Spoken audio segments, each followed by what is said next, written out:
नमस्कार दोस्तों। Law of one यानी एक का कानून, या कह लीजिए एक के तरीके, या कह लीजिए एक का ज्ञान, यह उसका 23वां सत्र है जो कि फरवरी 11 1981 को रिकॉर्ड किया गया था। दोहराया जाता है कि इस किताब द्वारा दी गई सभी सूचनाएं और जानकारियां आप मान भी सकते हैं, जान भी सकते हैं, नज़रअंदाज भी कर सकते हैं और सिरे से खारिज भी कर सकते हैं, क्योंकि यह आपकी फ्री विल है जो कि एक अनंत रचयिता द्वारा आपको दी गई है। एक बात और कही जाती है कि लॉ ऑफ वन पूरी तरह से सबके लिए फ्री है। यदि कोई इकाई या व्यक्ति इसको निजी स्वार्थ के लिए इस्तेमाल करे तो वह उसकी व्यक्तिगत जिम्मेदारी होगी। इसी के साथ साथ यह भी कहा जाता है कि यदि कोई इस एक के कानून की किताब को अपनी भाषा में परिवर्तित करके दूसरों से साझा करना चाहे तो वह भी ऐसा कर सकता है, क्योंकि यह भी उसकी फ्री विल है।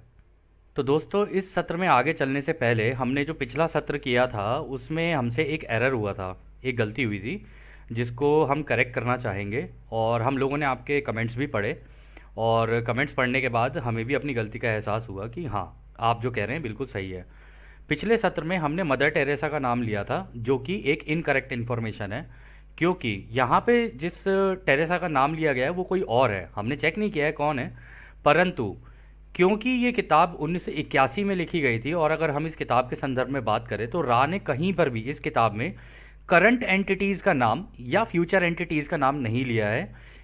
जो भूतकाल में चीज़ें हुई हैं ना, या जो लोग हैं उनका नाम उन लोगों ने लिया है। तो यहाँ पे हमको आपने ठीक किया है, जिसके लिए हम आपको दिल से धन्यवाद करते हैं। और जैसे कि हमने हमेशा कहा है, हम भी सीख रहे हैं, आप भी सीख रहे हैं, और ऐसे ही अगर आप हम लोगों को हमारी गलतियों को करेक्ट करवाते जाएंगे तो हम आपके बहुत बहुत आभारी होंगे, क्योंकि यह हमारे लिए भी एक अच्छी सीख है। तो धन्यवाद दोस्तों, दिल से। तो जैसा कि राह हमेशा कहते हैं, हम आपका उस अनंत रचयिता के प्रेम और रोशनी में स्वागत करते हैं। अब हम बात करते हैं। तो पहला सवाल डॉन करते हैं। आप कल महासंघ द्वारा दिए गए पहले संपर्क के बारे में बता रहे थे, जो हमारे तीसरे बड़े चक्र के दौरान हुआ था। आपने कहा था कि आप लगभग उसी समय मिस्र के आसमान में भी प्रकट हुए थे जब अटलांटिस को सहायता दी गई थी। क्या आप मुझे बता सकते हैं कि आप मिस्र में क्यों गए थे? तब आपका दृष्टिकोण या आपका विजन और सोच क्या थी? तो रा कहते हैं, जिस समय की आप बात कर रहे हैं उस समय कुछ लोग ऐसे थे जो बाज के सिर वाले सूर्य देवता यानी हॉक हेडेड सन गॉड की पूजा करते थे, जिसे होरस के नाम से जाना जाता है। पूजा की वस्तु सूर्य का मंडल था, जिसे कुछ विकृति में दर्शाया गया था। हमें उनके बीच कुछ समय बिताने की इच्छा हुई, उनकी सोच को स्कैन करने के लिए, कि शायद उनकी खोज करने के लिए कोई तीव्र रुचि हो जिनमें हम बिना उनकी आज़ादी का उल्लंघन किए मदद कर पाए। हमने देखा कि उस समय उनके समाज में तथाकथित धार्मिक विश्वासों में काफ़ी विरोधाभास था, और इसलिए हमारे कंपन के लिए उपयुक्त आवाहन कॉलिंग नहीं मिली, और इसलिए उस समय लगभग 18,000 वर्षों पहले हम बिना कोई कार्रवाई किए वहाँ से चले गए। तो दोस्तों, यहाँ पे ये जो हॉरस और ये हॉक हेडेड की जो बात हुई है ना, आप एक बार चेक कर लेना, ठीक है? क्योंकि देखिए, ये किताब ना ऐसी है कि आपको भी अपने एंड पे काम करना पड़ेगा, मतलब ढूंढना पड़ेगा ये सारी चीज़ें। तो ये हम आपके ऊपर छोड़ते हैं कि आप इसको कैसे लेंगे और कैसे ढूंढेंगे। तो यहाँ पे वो कह रहे हैं पूजा की वस्तु सूर्य का मंडल था, यानी लोग सूर्य की ही पूजा करते थे लेकिन अलग अलग तरीकों से। और रा ने यहाँ पे कहा कि उस समय के धार्मिक जो विश्वास होते थे उनके बीच में काफ़ी विभाजन था, तो इस मतलब विरोधाभास था। तो इस वजह से 18,000 साल पहले वो आकाशों में तो आए लेकिन बिना कोई कार्रवाई किए चले गए। उनको लगा कि अभी इनका वो लेवल नहीं, अभी विरोधाभास बहुत ज़्यादा है, तो अभी इनका वो लेवल नहीं है कि अभी हम इन लोगों को वो सारी चीज़ें बताएं कि क्रिएटर की यूनिटी और क्रिएटर की इन्फिनिटी कैसे काम करती है। तो इस वजह से वो वहाँ से चले गए थे। तो अगला सवाल डॉन करते हैं। जब आप मिस्र के आसमानों में प्रकट हुए थे तो क्या लोगों ने आपको देखा था? तो रा कहते हैं, हाँ, यह सही है। तो डॉन कहते हैं, उन्होंने क्या देखा था? तो रा कहते हैं, उन्होंने क्रिस्टल संचालित घंटी यानी बेल के आकार का विमान देखा था, मगर इससे उन पर कोई प्रभाव नहीं पड़ा, क्योंकि उनका दृढ़ विश्वास था कि इस दुनिया में कई चमत्कारिक चीज़ें होना एक आम बात है, जिसमें कई देवी देवताओं का अलौकिक घटनाओं पर शक्तिशाली नियंत्रण होता है। तो दोस्तों, उस जमाने के लोग भी ऐसी, मतलब ये घंटी वाले आकार की जो बेल थी, ये इनके क्राफ्ट्स होते हैं, इन्हें बेल क्राफ्ट्स बोला जाता है। अगर आपको देखना है तो हम दिखा सकते हैं, ज़रा एक सेकंड आप वेट करें। तो दोस्तों बेल वाले क्राफ्ट की जिनकी बात हुई थी ना यहाँ पर, वो कुछ इस प्रकार दिखते हैं। यदि आप ऊपर देखेंगे ये ऊपर का हिस्सा, तो ये घंटी के जैसे ऊपर की बेल, वो है बेल है। और नीचे अगर आप देखेंगे तो यहाँ पर देखेंगे इधर, ये इनके वो होते हैं लैंडिंग गियर, ठीक है। और ये भी देखिए आप लैंडिंग गियर है, ये भी लैंडिंग गियर है। इनमें से ये जितनी भी चीज़ें हैं ना, ये जो इमेज हम लोगों ने ली है, ये जॉर्ज एडम्स की एक बुक है mysteries of the flying saucers. उसमें उन लोगों ने जो फ़ोटोज़ खींची थी जब एडम्सकी के टाइम पे ये क्राफ्ट्स आए थे, तो उन लोगों ने ये फ़ोटोज़ खींची थी और ये फ़ोटो हम लोगों ने वहीं से ली है और श्रेय भी उन्हीं को ही जाता है। उस किताब में उन्होंने कहा था कि इसमें से एक जो लैंडिंग गियर होता है, ये मतलब इलेक्ट्रोमैग्नेटिक फील्ड को पुल करता है। मतलब आपको याद होगा रा ने कहा था एक अनंत ऊर्जा है, तो ये एक अनंत ऊर्जा को पुल करेगा, ठीक है, और इस पूरे क्राफ्ट को चलाएगा। ये वाला जो गियर होता है जो आपको इधर दिख रहा है, ये वाला गियर जो होता है, इसको ये थॉट से चलता है। ऐसा कुछ था उस किताब के अंदर लिखा हुआ कि ये थॉट से संचालित होता है। और जब ये क्राफ्ट लैंड करते हैं ना, तो ये सबसे पहले ये ज़मीन पे जाके टिकते हैं और फिर धीरे धीरे ये भी अंदर चले जाते हैं। तो ये जॉर्ज एडम्सकी का कहना था कि उनकी किताब में लिखा था कि ये जो है ना, यहाँ पे आप खिड़कियाँ भी देख रहे होंगे, ये जो क्राफ्ट्स है ना, ये वीनस से आए हुए लोगों के क्राफ्ट थे। परंतु अगर आप रा को देखें, रा ने कहा था हम उस ज़माने में आए थे। तो इस तरीके के क्राफ्ट्स में भी हो सकता है रा आए हों, हो सकता है कि और भी क्राफ्ट्स अलग अलग तरीके के आए हों। लेकिन यहाँ पे घंटी वाले क्राफ्ट्स की बात की गई थी, तो हमने आपकी रेफरेंस के लिए हमने आप लोगों को यहाँ पे दिखा दिया है। तो खैर अगला सवाल डॉन करते हैं, क्या आपका उद्देश्य रहने के बजाय दिखाई देने का कोई खास कारण था? तो रा कहते हैं हाँ, यह सही है। तो डॉन कहते हैं तो क्या आप हमें बता सकते हैं कि कारण क्या था? तो रा कहते हैं हमें दिखाई देना ठीक लगा क्योंकि इससे ज़्यादा कुछ फ़र्क नहीं पड़ा। दोस्तों फ़र्क पड़ना भी नहीं था ना, क्योंकि लोगों का मानना ऐसा था कि हाँ जो भगवान वगैरह होते हैं इनके पास अलौकिक शक्तियाँ होती हैं। तो लोगों का मानना तो वैसे ही था जैसे आज भी हम लोगों का मानना है। तो रा को लगा कि अगर हम इनके आसमान में आ भी जाएंगे तो इनको ऐसा सच कोई खास फ़र्क पड़ना नहीं है, क्योंकि ये सोचेंगे ओहो भगवान की ही कोई भेजी हुई चीज़ है ये। तो इस वजह से उन लोगों को कोई फ़र्क पड़ा नहीं इस चीज़ से। लेकिन आज के ज़माने में अब जैसे क्राफ्ट्स आ रहे हैं और कई लोगों ने देखे भी हैं, तो लोगों का धीरे धीरे रुचि बढ़ी, तो लोगों ने जानने की कोशिश की। फिर जैसे जॉर्ज एडम्स की और भी बहुत सारे रिसर्चर हैं, स्टीवन ग्रियर है, वो है क्रिस कार्लसन है, और भी बहुत सारे लोग हैं, ठीक है ना। अभी ग्लेन स्टेकलिंग है। अगर आप इन लोगों को देखोगे, इन लोगों की चीज़ें देखोगे ना, तो आपको पता चलेगा कि हाँ अब इस पर्टिकुलर टॉपिक के ऊपर काफ़ी रिसर्च हो चुकी है। और मैक्सिमम रिसर्चेज में यही देखा गया है कि ये जितने भी क्राफ्ट्स आते हैं ना, इनका जो कहना है, इनके अंदर जो बीइंग्स होते हैं उनका कहना यही है कि भाई तुम ये आध्यात्मिक रूप से आगे निकलो। अगर तुम इससे आगे निकल गए ना, इन चीज़ों को लेकर आगे निकले ना, तो तुम्हारी ग्रेड भी बनेगी, तुम आगे निकल सकते हो, तुम्हारी फर्दर प्रोग्रेस होगी। तो खैर आगे डॉन कहते हैं अच्छा, तो फिर उस समय पर आपने मिस्र वासियों से कोई संपर्क नहीं किया था। क्या आप इन्हीं प्रश्नों के उत्तर दोबारा दे सकते हैं जो मैंने अभी अभी पूछे थे, लेकिन आपके मिस्र वासियों से संपर्क करने के आपके अगले प्रयास के संबंध में? तो रा कहते हैं अगला प्रयास थोड़ा देर से हुआ था और यह एक लंबे समय की अवधि के बाद हुआ। हमारे प्रयासों का केंद्र एक निर्णय था कि आप लोगों के बीच भाइयों के रूप में चलने का प्रयास करने के लिए पर्याप्त बुलावा या कॉलिंग आए। तो दोस्तों यहाँ पे वो जो कह रहे हैं ना कॉलिंग आए, कि भाई हम तुम्हारे बीच में तो आ जाएंगे। और पिछले सत्र में रा ने तरीका भी बताया, देखो जी 2 शर्तें हैं, अगर वो 2 शर्तें अगर कंप्लीट होती हैं तो फिर अगर आप हमें बुलाओगे तो हम तुम्हारे भाई बहन बनके तुम्हारे बीच में आने के लिए तैयार हैं। तो आगे रा कहते हैं हमने इस योजना को शनि ग्रह के परिषद के सामने रखा और अपने आप को इस प्रकार की सेवा अनुमुख घुमक्कड़ों के रूप में प्रस्तुत किया, यानी वॉन्डरर्स के रूप में प्रस्तुत किया, जो जन्म लेने की प्रक्रिया के बिना सीधे आंतरिक स्तरों पर उतरते हैं, यानी कि डायरेक्टली अपने क्राफ्ट लेके लैंड करते हैं। इस प्रकार हम ऐसे भौतिक रासायनिक शरीरों में प्रकट हुए जो कि हमारे स्वभाव से मेल खाते थे। हमारा प्रयास भाइयों के रूप में प्रकट होना और एक के कानून के शिक्षकों के रूप में सीमित समय बिताना था, क्योंकि इन लोगों की सूरज में और भी अधिक रुचि थी और यह हमारे विशेष कंपन से मेल खाती थी। तो दोस्तों यहाँ पर जो ये कह रहे हैं ना कि भाई हम आए थे अपने शरीरों में, तो इनके जो शरीर थे वो रोशनी के थे, तो नॉर्मल जैसे ये दिखते थे ना, ये वैसे ही आ गए, ठीक है। और वो कहते थे कि हम तुम्हारे भाई बहन बन के आए थे तुम्हारे बीच में, ताकि हम तुम्हारे टीचर्स बन सकें और तुम्हें सिखा सकें कि भाई ये एक के तरीके क्या हैं रचयिता के बनाए हुए, ठीक है।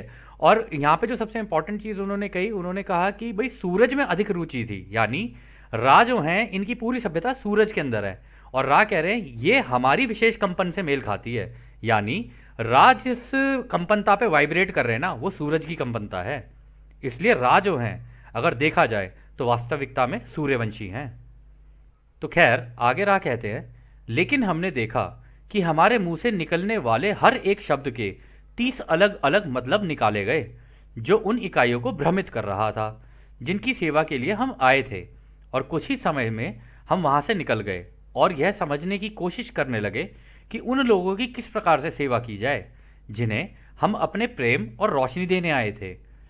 हम में से जो अटलांटिस के संपर्क में थे, उन्होंने पिरामिड के उपयोग से हीलिंग की संभावनाओं की कल्पना की थी। इस पर विचार करने और दो अलग संस्कृतियों की विकृतियों में समायोजन एडजस्टमेंट करने के बाद हम फिर से परिषद के सामने गए और इस योजना को मिस्र वासियों के उपचार और दीर्घ आयु के लिए एक सहायता के रूप में परिषद को पेश किया। हम सीखने की प्रक्रिया को सुविधाजनक बनाने के साथ साथ एक के कानून को स्पष्ट रूप से व्यक्त करने की उम्मीद कर रहे थे। फिर से परिषद ने हमें मंजूरी दे दी। तो दोस्तों हुआ क्या, ये आए तो अटलांटिस के टाइम पर भी और मतलब इजिप्ट के टाइम पर भी, लेकिन इन्होंने देखा कि यार हम जो चीज़ बोल रहे हैं ना, क्योंकि हर व्यक्ति का अलग अलग तरीके से सोचना होता है, तो ये मुंह से बोले एक चीज़ और ये बोल नहीं रहे थे, ये तो थॉट टू थॉट बात कर रहे थे टेलीपैथी से। तो अगर एक ही चीज़ का मतलब आपके सामने कोई इमेज आ जाए, मान लो ट्राइंगल आ जाए, तो आप उस ट्राइंगल के कितने मतलब निकाल सकते हो ना। तो इसी तरीके से हो रहा था, लोगों को 30-30 मतलब समझ में आ रहे थे, क्योंकि इन लोगों की लैंग्वेज तो इमेजरी है, इन लोगों की लैंग्वेज मुंह से तो कोई है नहीं, इमेज से थॉट टू थॉट बात करते हैं ये लोग। तो इस वजह से हुआ क्या, अलग अलग मतलब निकल रहे थे। तो उन्होंने जाके दोबारा काउंसिल के सामने ये बोला कि हम कुछ और तरीका ढूंढते हैं इनकी मदद करने के लिए, क्योंकि अगर हम डायरेक्टली इनसे बात कर रहे हैं ना तो ये लोग कंफ्यूज हो रहे हैं। तो उन्होंने फिर वो कहने लग, यहाँ पे उन लोगों ने बताया भी है कि फिर हम लोगों ने क्या कहते हैं पिरामिड्स बनाए, ताकि एटलीस्ट इनके उपचार और जो लाइफ इनको लंबी चाहिए एटलीस्ट उतना तो किया जा सके इनके लिए। तो खैर आगे रहा कहते हैं, लगभग 8500 वर्ष पहले हम दोबारा आपके ग्रह के विचार रूप के क्षेत्र में लौटे और कुछ वर्षों तक इस बात पर विचार किया कि इन पिरामिड को उचित तरीके से कैसे बनाया जाए। शुरुआत में लगभग 6000 वर्षों पहले गीज़ा का महान पिरामिड बनाया गया। इसकी वास्तुकला हमने अपनी सोच में रची थी। इसके बाद कई और पिरामिड लगभग 1500 वर्षों तक वहीं के स्थानीय सामग्रियों से बनाए गए थे। तो मतलब आए तो आठ, मतलब आपने देख ही लिया है कि इतने पहले आए थे ये लोग, करीब 8-9 हज़ार साल पहले। तो इसमें आप ये देख लो कि आए, उन्होंने कहा कि इनकी मदद कैसे करें, तो वो मदद करने के लिए उनको दिमाग में उनका ये था हम इनको पिरामिड बना के दे देते हैं, इनको टेक्निक्स सिखाते हैं, अगर ये टेक्निक सीख गए तो फिर हमारा काम हो गया, फिर ये आगे एक दूसरे को सिखा के और फिर जैसे सीखना सिखाना चलता है यूनिवर्स में, ये भी आगे ऐसे कर लेंगे। लेकिन उसमें भी एक कमाल की बात यह है कि 8500 वर्ष के बाद ये लोग इतने इस काम को करने में भी मिनिमम तो 2000 वर्ष लग ही गए, 2500 वर्ष तो लग ही गए। 6000 वर्षों पहले वो फिर आए, ठीक है, फिर कम से कम 1500 साल तक ये चलता रहा। पहला वाला जो पिरामिड ऑफ गीज़ा है वो बना, फिर उसके बाद 1500 साल तक फिर और जितने भी हैं पिरामिड्स वो सब बनाते चले गए, क्योंकि लोगों को धीरे धीरे समझ में आ गया था कि भाई ये ऐसे बनेगा ऐसे बनेगा। तो इन लोगों ने टेक्निक सिखाई उन लोगों को कि ऐसे कर लो अगर तुम्हें करना है तो। फिर आगे रहा कहते हैं, इसी बीच क्रिस्टल द्वारा दीक्षा यानी इनिशिएशन और उपचार की जानकारी भी दी जा रही थी। अखनातेन के नाम से जाने वाले व्यक्ति ने इस जानकारी को किसी भी प्रकार की विकृति के बिना प्राप्त कर लिया था और उसने एक के कानून का प्रचार करने के लिए जमीन और आसमान को एक कर दिया था और वहां के पुजारियों को इसी दीक्षा और सच्चे दयालु उपचार की विकृतियों के अनुसार काम करने का आदेश दिया। परंतु यह लंबे समय तक नहीं चला।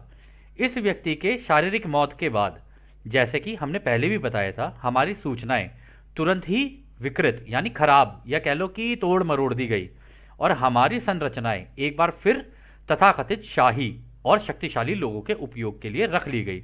तो दोस्तों वही हुआ कि जो पावरफुल लोग थे ना, उन लोगों ने सारी चीज़ें ना अपने पास रख ली। अब इस केस में ये हुआ, देखो इन लोगों ने तो अपने देखो दिल से सही काम किया ना, इनकी नीयत तो सही थी ना कि हाँ भाई, अखनातेन भी चाहता था कि हाँ ये सारी चीज़ें, एक अच्छा राजा तो ये चाहेगा कि भाई मेरी प्रजा को सारा कुछ मिलना चाहिए, मेरी प्रजा भूखी क्यों मरे, है ना, उनको सारी चीज़ें मिलनी चाहिए, उनको उपचार भी मिलना चाहिए अच्छा, उनको रहने के लिए भी अच्छा होना चाहिए, उनके खाने के लिए, उनके कपड़े वपड़े सारी चीज़ें अच्छी होनी चाहिए। एक अच्छा राजा तो ऐसी सोचेगा ना। लेकिन वो जैसे ही मरा उसके बाद के जितने थे उन लोगों ने सारे ने मिलके इसके ऊपर दोबारा कब्जा कर लिया और फिर उसके बाद जो कहानी हुई रा पहले बता ही चुके थे। तो खैर अगला सवाल डॉन करते हैं, क्या पिरामिड हीलिंग में प्राथमिक उपचार मन के लिए था? क्या यह सही है, यानी दिमाग के लिए था? तो रा कहते हैं हाँ, यह आंशिक रूप से सही है।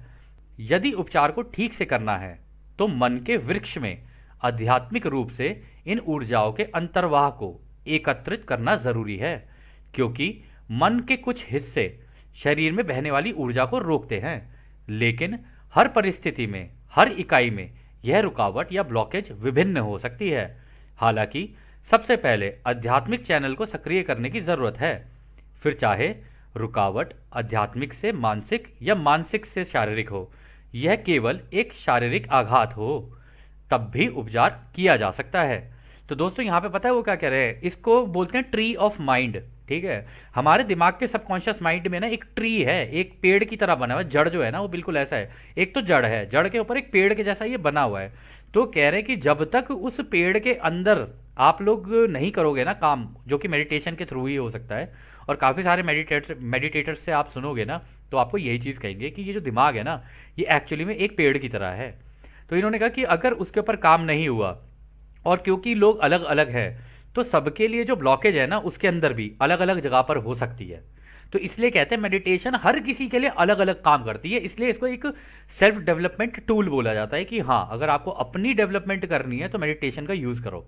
ठीक है, तो इसमें आगे फिर वो ये कहते हैं कि ब्लॉकेज तो जगह जगह हो सकती है, लेकिन एक बार इसका काम हो गया ना, दिमाग के सारे जो होते हैं अलग अलग न्यूरॉन्स अलग अलग तरीके से, वो क्या कहते हैं उसके अंदर सिग्नल्स होते हैं, वो तो इलेक्ट्रिक सिग्नल्स हैं, वो चल रहे होते हैं।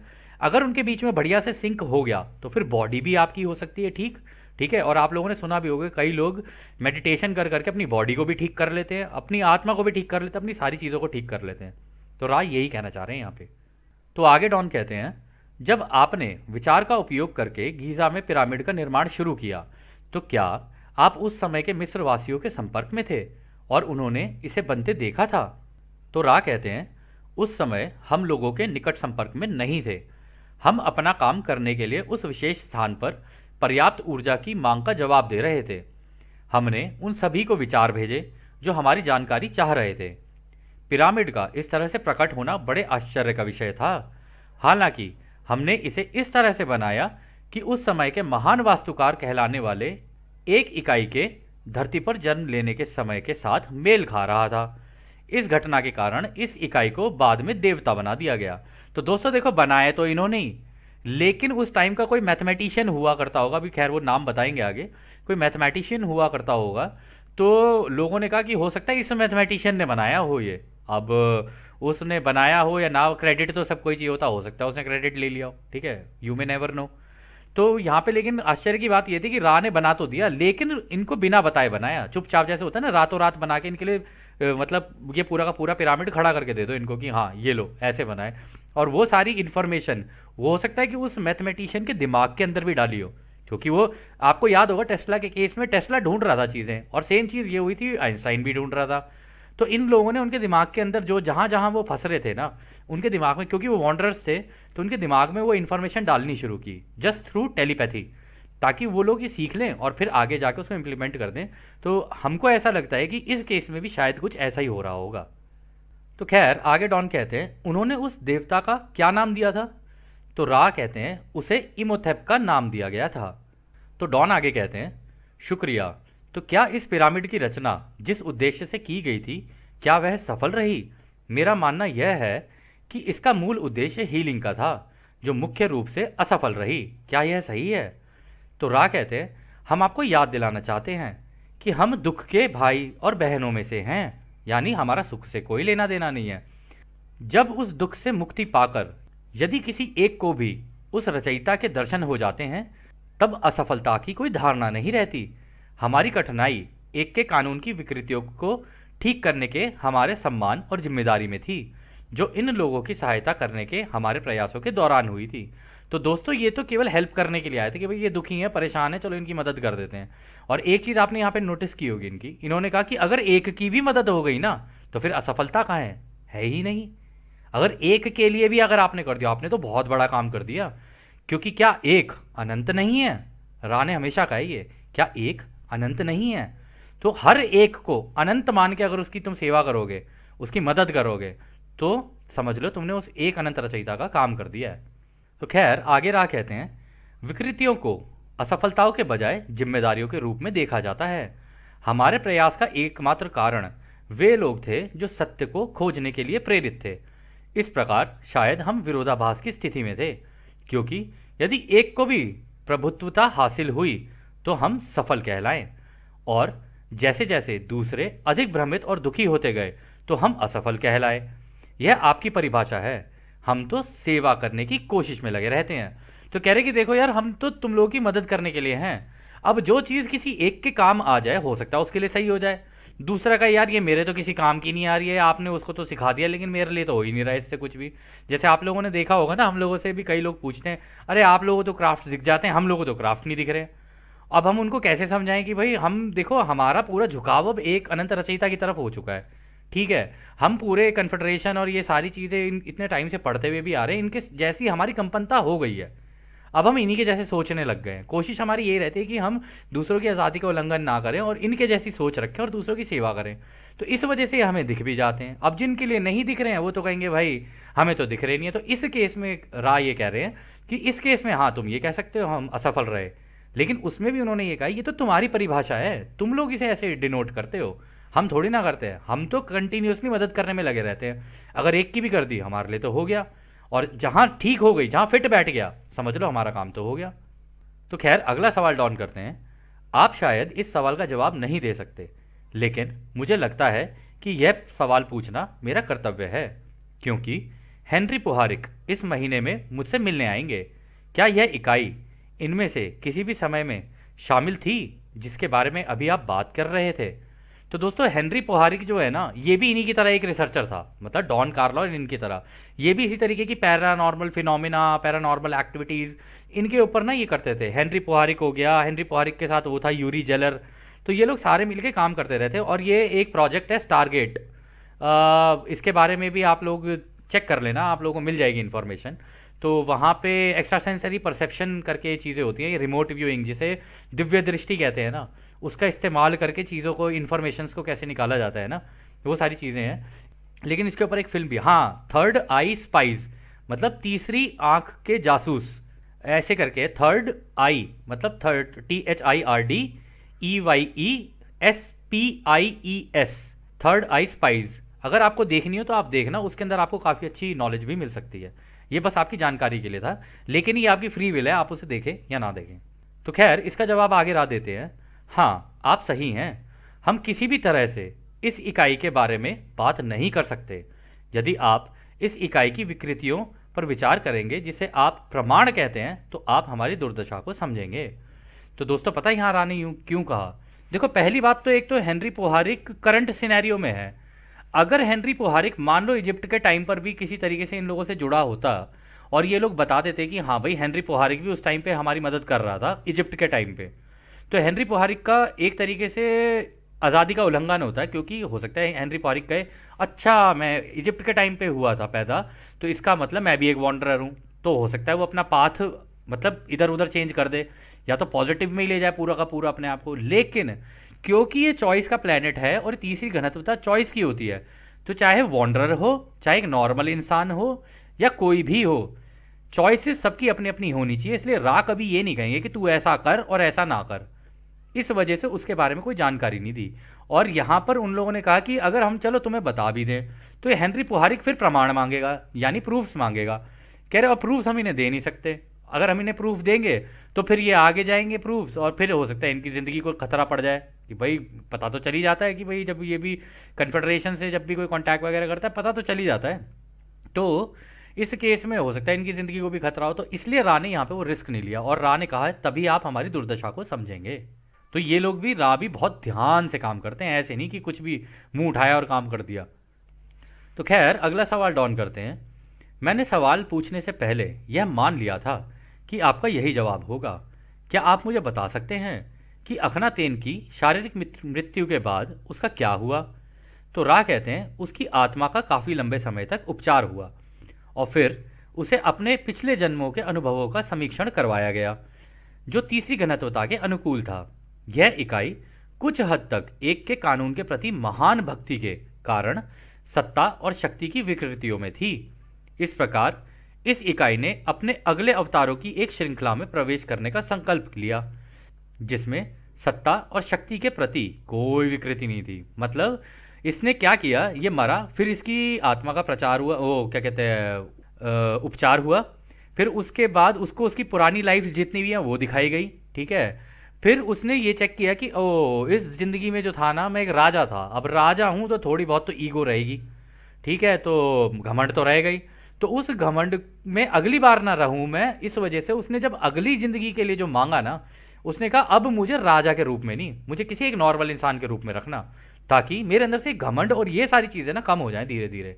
इसलिए उसने इस तरीके से अपने लिए फिर आगे के कैटलिस्ट या कह लीजिए माध्यम लगाने शुरू किए कि हाँ अब मैं जो जन्म लूंगा ना उसमें इस तरीके से होनी चाहिए चीज़ें। तो दोस्तों ये एक तरीके से एक प्रोग्रामिंग होती है। एक वीडियो गेम में जाने से पहले जैसे ऐसे नहीं होता कि भाई ये कपड़े चाहिए मेरे को, ये गाड़ी होनी चाहिए, ये होना चाहिए, बिल्कुल इस तरीके से जब कोई व्यक्ति नया जन्म लेता है ना, उससे पहले ये सारे काम करके आता है वो। और ये सारी चीज़ें आगे आपको बुक में पता चलेगा अपने हायर सेल्फ को दे के आता है, जो कि आपकी ही एक कॉपी है, उसको दे के आता है कि भाई ये मेरी चीज़ें हैं, अपने पास ही रखना। तो खैर वो हम लोग आगे देखेंगे क्या होता है, आगे चलते हैं। तो अगला सवाल डॉन करते हैं। धन्यवाद। क्या आप मुझे बता सकते हैं कि अखनातेन के समय पर मिस्र वासियों की औसत आयु कितनी थी? तो रा कहते हैं उनकी आयु लगभग 35 से 50 वर्षों की थी। उस समय काफ़ी हद तक जिसे आप भौतिक जटिल प्रकृति का रोग कहते हैं मौजूद था। तो हो सकता है कि उस टाइम पे कुछ शारीरिक प्रॉब्लम शुरू हो गई हो, वायरस वगैरह शुरू हो गई हो, तो इस वजह से उनकी लाइफ्स कम हो गई थी। तो आगे का सवाल डॉन करते हैं। इन बीमारियों का कारण क्या था? मुझे शायद यह पहले से ही पता है, लेकिन मुझे लगता है कि इस किताब के लिए इस समय यह बताना अच्छा हो सकता है। तो रा कहते हैं जैसा कि हमने पहले कहा था, यह एक के कानून के संबंध में विशेष रूप से महत्वपूर्ण नहीं है। हालांकि उस समय मिस्र की स्थिति अत्यधिक असभ्य थी। जिस नदी को आप नील नदी कहते हैं उसमें हमेशा बाढ़ आती और पीछे हटती। इस प्रकार कीड़ों द्वारा होने वाली बीमारियों के प्रजनन के लिए उपजाऊ जमीन प्रदान करती थी। इसके अलावा खाद्य पदार्थों की तैयारी जिस प्रकार से होती थी वह बीमारियों को आमंत्रित करती थी, और कई मामलों में पानी का स्रोत खराब होने के कारण जो पानी पिया जाता था उसमें मौजूद सूक्ष्म जीवों के कारण भी बीमारियां होती थी। तो मतलब वही दोस्तों की बाढ़ आई, पानी जब बाढ़ आती है तो एक जगह पे पानी इकट्ठा होगा, फिर वो वापस जाएगा, वहाँ की ज़मीन गीली रह जाती है, उसके अंदर जो कीड़े वीड़े होंगे वो निकलते थे, खाने पे बैठ रहे हैं, मक्खियाँ बैठ रही हैं खाने पे। तो राय यहाँ कह रहे हैं वो इतने ज़्यादा एडवांस नहीं थे, थोड़े से असभ्य ही थे वो। तो वो कहने लगे कि फिर एक ये सारी चीज़ें चल रही हैं तो अब लोगों की तबीयतें ख़राब होनी शुरू हो गई। जब तबीयतें ख़राब होनी शुरू हो गई, ना पानी सही पीने को, ना खाना सही खाने को, तो धीरे धीरे लाइफ ही कम हो गई उन लोगों की। खैर अगला सवाल डॉन करते हैं।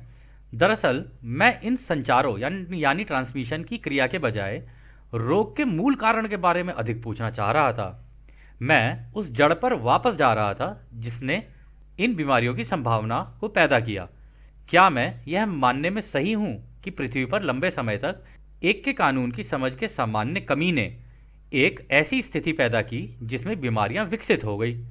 तो यहाँ पर वो ये कह रहे हैं कि ओहो लगता है कि मेरे को, मैं रूट कॉज जानना चाहता हूँ। हो सकता है कि ये लॉ ऑफ वन यानी ये लॉज ना फॉलो करने की वजह से ये भी हो सकता है कि लोग उल्टी सीधी दिशा में निकल गए और उसकी वजह से भी हो सकता है बीमारियाँ हो रही हों।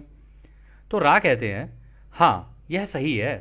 आप प्रश्नकर्ता के रूप में अब बाहरी शिक्षा को भेदना शुरू कर रहे हैं। इस विशेष समाज में युद्ध की इतनी कार्रवाइयाँ नहीं थी, परंतु धन प्रणाली का निर्माण और एक बहुत ही सक्रिय व्यापार और लालच और शक्ति के प्रति उन प्रवृत्तियों का विकास और शक्तिशाली लोगों द्वारा कमज़ोर लोगों की गुलामी और प्रत्येक व्यक्ति के अंदर रचयिता को ना देखना, यह इसका मूल कारण था।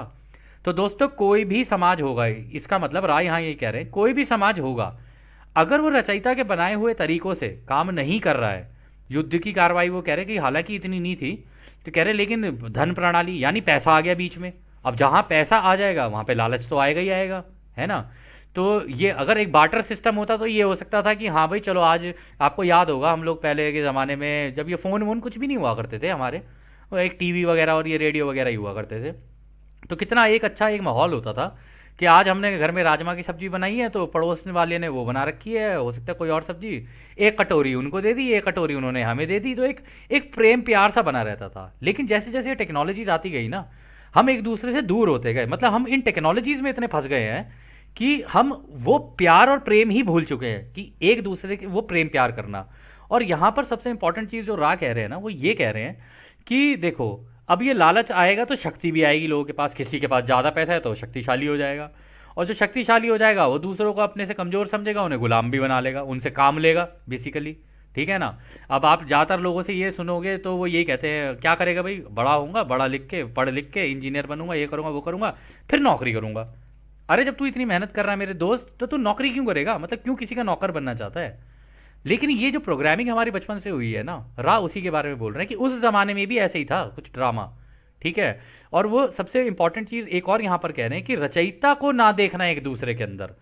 इस वजह से जब आप सामने वाले के अंदर क्रिएटर को ही नहीं देख रहे हो तो आप उसकी सच में वैल्यू नहीं करोगे ना। आपके लिए तो बस एक इंसान ही है वो।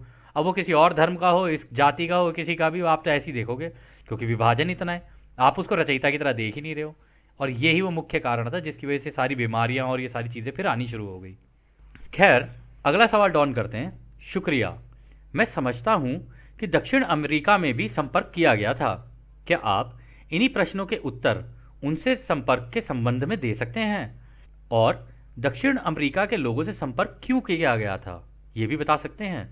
तो दोस्तों, ये साउथ अमेरिकन कंट्रीज़ के बारे में बात हो रही है, जैसे आपका पेरू, ठीक है ना, कोलंबिया, इन सब कंट्रीज़ के बारे में बात हो रही है। तो रा कहते हैं, यह इस सत्र का अंतिम पूरा प्रश्न होगा। आपके दक्षिण अमेरिकी महाद्वीप में संपर्क करने वाले हमारे लोगों को सूर्य की अभिव्यक्ति के बारे में जानने के लिए वहाँ के लोगों की समान इच्छा ने बुलाया था, जो प्रकाश और जीवन के इस स्रोत की पूजा करते थे, यानी सूर्य की पूजा हुआ करती थी और वो अपने सूरज को बहुत मानते थे। इस प्रकार हमारे जैसे ही रोशनी के बने लोग वहाँ की इकाइयों से मिलने गए। जो निर्देश और जानकारियाँ उन्होंने दी वह आसानी से स्वीकृत की गई और हमारे मुकाबले काफ़ी कम विकृति की गई। उन इकाइयों ने स्वयं ही पिरामिड सहित भूमिगत और छिपे हुए शहरों की एक श्रृंखला का निर्माण शुरू कर दिया। तो दोस्तों, पता है उन्होंने क्या किया। एक टीम वहां पर भी गई थी, तो जो टीम वहां पर गई थी और रा ने कहा है कि देखो हमारे शरीर रोशनी के हैं, रा ने खुद बोल दिया कि हमारे शरीर रोशनी के हैं, कह रही कि हमारी ही एक टीम वहां पर भी गई थी, क्योंकि हम जब ये क्राफ्ट लैंड किए होंगे ना, तो आप एक बार को इमेजिन कर सकते हो कि ये सूरज की तरफ से आ रहे होंगे। अब वो सारे के सारे सूरज की पूजा करते थे, तो इनको लगा भाई लगता है सूरज में से कोई निकल के आया है, भगवान के भेजे हुए ये कोई दूत है। तो इस वजह से उन लोगों ने जो जानकारियां दी उसका उन्होंने इस्तेमाल किया, और वो कह रहे हैं फिर उन्होंने खुद ही पिरामिड्स बनाने शुरू किए और ज़मीन के नीचे भी शहर बनाने शुरू किए। और ऐसी कई आपको दिख जाएंगी, अगर आप एंशिएंट एलियंस और ये सारी देखोगे तो आपको मिल जाएंगी बहुत सारी चीज़ें। लेकिन अब बाद में वास्तविकता ये है कि जितनी भी सीरीज़ बनी है ना टीवी पे आजकल आप इधर उधर देख रहे हो, वो सारी की सारी लॉ ऑफ वन से इंस्पायर्ड है एक्चुअली में। लेकिन उसमें कहीं कहीं विभाजन है, कहीं के वो है, इसलिए हम तो खैर प्रेफर नहीं करते, लेकिन ठीक है जो भी है। तो खैर, लेकिन आगे चलते हैं। यह पिरामिड उस डिज़ाइन से कुछ अलग थी जिसे हमने बनाया था। हालांकि यह ध्यान और विश्राम के स्थान बनाने की इच्छा और एक अनंत रचयिता के होने की भावना के साथ बनाए गए थे। यह पिरामिड तब सभी लोगों के लिए होते थे, न केवल आरंभ करने वाले इनिशिएटर, बल्कि उनके लिए भी जिनको इलाज की ज़रूरत थी। तो इसका मतलब सभी के लिए ओपन था। ऐसा नहीं था कि भाई तू नहीं आ सकता और तू नहीं आ सकता। ऐसा नहीं है कि भाई जो इनिशिएटर है वही बैठेगा, नहीं नहीं, सब आ सकते हो, बैठो मेडिटेशन करो, कोई प्रॉब्लम नहीं है। तो आगे रा कहते हैं, वे इस घनत्वता को छोड़कर वापस लौट गए जब उन्हें लगा कि उनकी योजनाएं ठोस रूप से गति में थी और वास्तव में रिकॉर्ड की गई थी। अगले लगभग 3500 वर्ष के दौरान ये योजनाएं कई पहलुओं में लगभग पूर्ण होने की स्थिति में थीं, हालांकि कुछ हद तक विकृत हो गई थी। इसलिए महासंघ के वे सदस्य दोबारा परिसंघ के सामने गए और अपनी एरर्स को ठीक करने की अनुमति मांगी जो परिसंघ ने दे दी थी, और संदेशवाहक के रूप में चुनी गई इकाई उन त्रुटियों को ठीक करने के लिए, यानी उन एरर्स को ठीक करने के लिए एक बार फिर से उन लोगों के बीच आए।